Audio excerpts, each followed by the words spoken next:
오늘 나눌 말씀은 제1계명에 담긴 예수님이라는 제목으로 본문은 출애굽기 20장 3절입니다. 너는 나 외에는 다른 신들을 내게 두지 말라. 아멘. 아멘. 어제 저는 개강을 했습니다.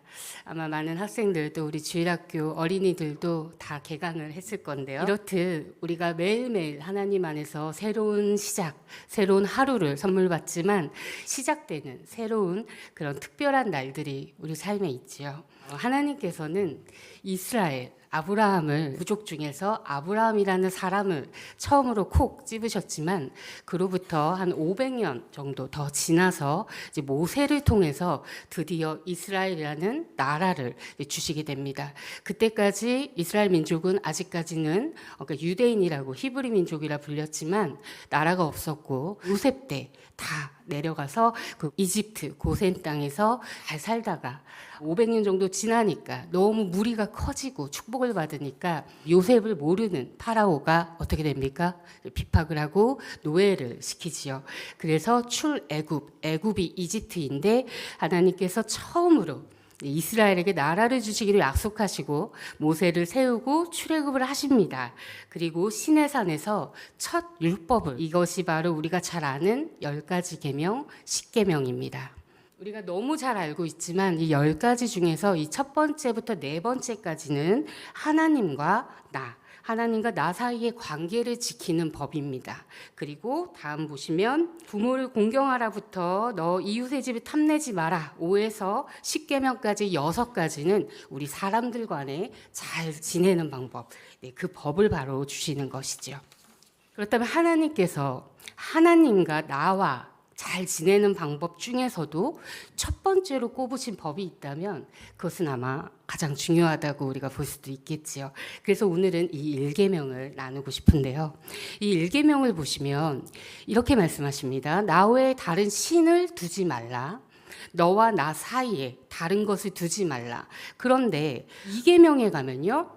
이렇게 우상 숭배를 한 번 더 언급을 하세요. 그 위에 새긴 우상을 만들지 말고 그것에게 절하지 말라. 이렇듯 어떤 종교적인 우상과 사탄과 영들 이런 것들을 다 구분하여 언급을 하고 계시죠.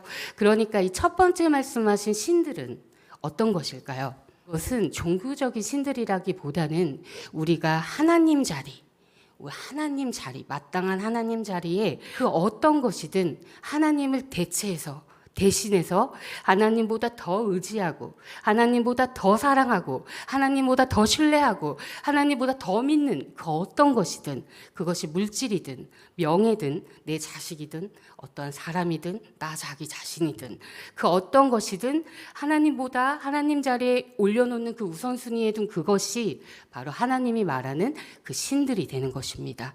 그것이 나의 우상이 되는 것이죠. 나의 신입니다. 그래서 세상 사람들은 나는 무교야 라고 얘기하지만 그들은 무교가 아니라 자기 자신을 신으로 삼고 있든가 물질을 신으로 삼고 있든가 어쨌든 간에 무언가는 믿고 있는 상태인 거지요. 그래서 이 하나님보다 더 사랑하고 의지하고 앞에 둔다면 그것은 나의 신이기 때문에 하나님께서 그것을 치우라는 것입니다. 너와 나 사이에 가로막는 걸 제발 치우라고 하시는 겁니다. 그런데 놀랍게도요. 사실은요. 하나님은 이렇게 얘기하셨지만 구약 때에 그 다음부터 이제 성전법도 이렇게 쭉 주시는데요. 성전이라는 법을 주세요. 죄 문제를 해결하기 위해. 그런데 너와 나 사이에 가림막이 되는 걸 두지 마라고 분명히 1계명에 얘기하셨음에도 그럼에도 이 가리는 것을 두세요. 성전법을 보시면. 한번 사진을 볼까요? 이게 구약 때의 성전입니다. 하늘에 있는 모형으로 이제 모세에게 지으라고 하신 성막입니다. 성막. 이동해야 됐었기 때문에 이때까지는 성막인데 보시면 저 안에 성소가 있습니다. 이렇게 성소에 대제사장들이 들어가서 금초대와 떡상 분향을 이제 꺼뜨리면 안 되기 때문에 매일매일 갈고 합니다. 하지만 저 법궤 지성소라고 합니다. 이 앞쪽은 성소고 지성소에 하나님이 계십니다. 그래서 지성소에 바로 그 10계명 돌판도 들어가 있고요. 근데 저 지성소와 성소 사이에 휘장으로 갈라놓으셨단 말입니다. 그래서 아무도 들어갈 수 없었어요. 1년에 딱 한 번 정해진 대제사장만, 그것도 자신을 깨끗이 성결히 한 다음에 들어갈 수 있는 게 허락되었습니다. 왜 그러셨을까요? 휘장을 치우라고 하셨잖아요. 근데 왜 이런 휘장을 두었냐면, 오늘 그 출애굽기 20장을 읽었는데 포장해 보면 이런 말이 있습니다. 제가 한번 읽어볼 텐데 뭐라고 하시냐면요. 21절에 주께서 모세에게 이르시되 내려가서 백성에게 명하라. 그들이 자세히 보려고 돌파하여 주에게로 오다가 그들 중에 많은 사람이 죽을까 염려하노라. 라고 하십니다. 그래서 백성들은 시내산에서 멀찍이 물러나서게 하는 것입니다. 모두 못 보게 하시는 겁니다. 왜 그러시는 걸까요? 왜 휘장을 두십니까? 바로 그 가림막, 그 죄성, 우리의 죄들이요, 하나님이라는 그 온전한 완전한 선, 빛을 보았을 때 그림자는 그 앞에서 사라져 멸해지기 때문입니다. 그래서 하나님께서는 함께하기 위하여 이러한 가림막을 치우라 하시면서도 동시에 법을 통하여 이런 가림막을 통하여 우리를 또 죄에 있는 상태의 우리를 보호하시는 것을 보게 됩니다. 여기까지가 구약이었고요. 우리가 마지막으로 신약을 나누고 마치겠습니다. 신약. 네, 새로운 신자죠. 오늘 이 주제가 새로운 것이었죠. 첫 번째에 대한 것이었는데요. 성경에는 많은 새로운이라는 어떤 테마와 주제가 있는데, 새로움 하면 생각나는 단어, 저는 신약이 생각납니다. 구약과 신약. 그래서 이 신약 시대를 여신 것이 누구십니까? 그렇습니다. 예수님이시죠. 예수님이 오기 전까지는 구약이었습니다. 온전하지가 않았어요. 성전 제사를 주셨지만 이 짐승, 죄 없는 짐승은 그 한계가 있었습니다. 제사를 반복해야 했고요. 그렇기 때문에 저러한 휘장이 필요했습니다. 제사장들도 필요했어요. 하나님과 사람 사이에 사람인 제사장이 중간에 중보 필요했던 겁니다. 이런 법이 필요했지만 신약에 와서 예수님이 오셔서 직접 희생 제물, 어린 양 예수로 오셔서 십자가에서 화목 제물로서 다 우리 죄를 끌어안고 돌아가셨지요. 히브리서에 보면 단 한 번 제사가 이루어졌습니다. 완성되었습니다. 그래서 구약의 제사는 이제는 완성된 것입니다. 그래서 예수님의 십자가 이후에는 구약 제사를 하지 않습니다. 이제는 성전이 아니라 교회라고. 그래서 이제는 교회 시대, 예수님께서 바로 이루신 역사지요. 그래서 예수님 때 이 교회 시대가 열렸는데요. 오늘 이 말씀을 마지막으로 볼 것입니다. 마태복음 27장 50절에서 51절입니다.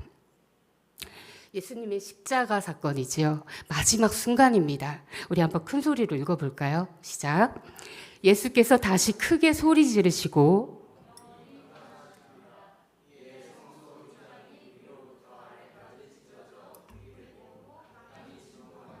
바위가 터지고, 아멘. 예수님께서 십자가의 사명을 모두 마치시고 드디어 영혼이 떠나가시는 순간 어떠한 일이 일어났습니까? 그 당시에는 예루살렘에 성전이 있었지요. 한번 보실까요? 저 휘장이 위에서부터 아래로 갈라졌던 것입니다. 찢어졌던 것입니다. 이제 가림막이 필요 없어진 겁니다. 신약 시대가 열린 것이죠. 그래서 예수님이 살아계실 동안은 구약이었습니다. 예수님도 성전 제사를 지내셨죠. 하지만 예수님 십자가 사건의 완성, 십자가에서 그 모든 죄를 해결하시고 드디어 떠나가는 그 순간, 드디어 이 일계명 속에 담겨져 있었던 하나님의 염원, 너와 내 사이에 아무것도 없었으면 좋겠구나, 눈을 마주했으면 좋겠구나, 나에게 나와라 했던 그것이 드디어 이루어지는 것입니다. 그래서 우리는 휘장을 위에서 아래로 찢어졌습니다.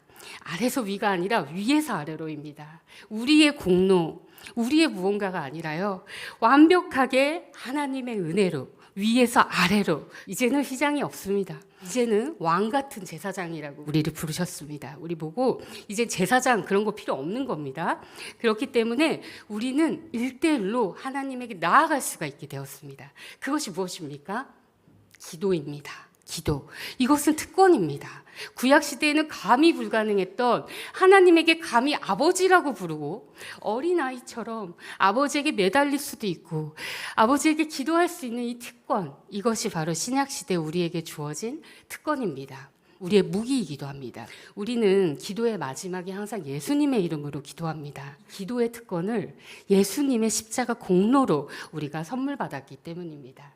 그래서 우리는 아버지라고 일대일로 하나님께 아버지라고 언제든지 나아갈 수 있고요. 다만 이 모든 것이 예수님의 이름으로 가능함을 늘 감사하며 기도해야 할 것입니다. 우리가 일상 중에서도 항상 동행하시고 또 이렇게 특별히 구분된 기도의 시간에 또 하나님과 특별히 집중하여 눈 맞추는 이러한 집중하여 또 기도하는 시간들, 이 모든 시간 하나님과 대화할 수 있는 대화의 자리임이 바로 기도임을 기억하시고 하나님께서 우리와 가장 하고 싶으셨던 것임을 우리가 마음에 다시 한번 기억해야 할 것이고 하나님은 언제나 우리를 이 기도의 자리로 대화의 자리로 우리의 삶에 관여하시기를 원하시고 그렇게 우리와 늘 대화하며 동행하기를 원하시는 사랑이 많으신 아버지임을 우리가 다시 한번 기억하는 오늘 이 시간이 되기를 바랍니다. 기도하고 마치겠습니다.